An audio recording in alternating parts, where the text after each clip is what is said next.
more of Fenbish's musical mushrooming, yay! The weekly segment where I get the first 25 albums suggested by you, put them into a hat, draw 2 of them out, and listen to them over the course of the week. I also select one from the entire list of my choosing. Album number 1 this week is Windbreaker EP by Queensland band Understory. Now, this being an EP, there was only 5 tracks on it, making it quite a short listen. The genre is sort of between rock and metal. Once again, I can't put my finger on the elusive subgenre. It features some heavy riffs, prominent bass lines, and some vocals that I thought were drowned out by the instruments in some parts. I feel as though that there's something missing from this band's music. It has the groundwork to be great, for sure, but I don't think that there's a lot setting it apart from other bands releasing music at the moment of the same genre. I got some Major Tool vibes off a few of the tracks from this album, which is cool because I love Tool. But I can't say a lot, to be honest. Because this band is so new and relatively unknown, they still might be yet to find their sound in a future album. And don't forget that I'm no music critic. I'm just a simple painter giving his fucking honest opinion. I look forward to seeing what this band does next,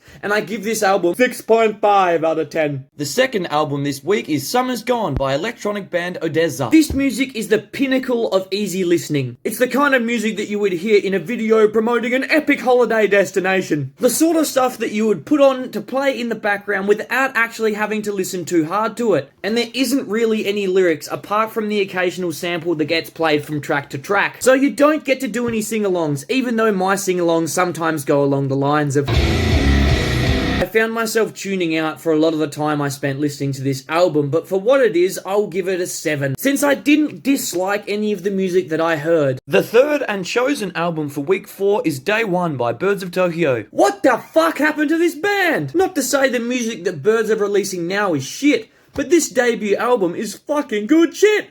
Since they're classified as a rock band, this is the sort of music that I would want and expect from a band of this caliber. The album is very rock orientated, as opposed to the soft, dreamy, acoustic shit that you would hear on, say, their most recent album. And I think that Ian Kenny's vocals are very distinct, and as soon as you hear them, you know that you are either listening to Birds of Tokyo, or for those of you that don't know, his other band, Carnival,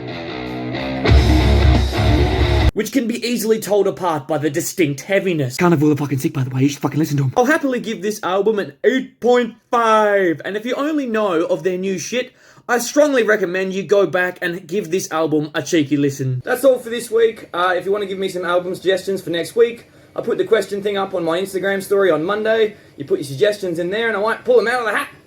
Hey, what do you reckon about that, Mr. Buddy? Yeah, put your suggestions in the hat.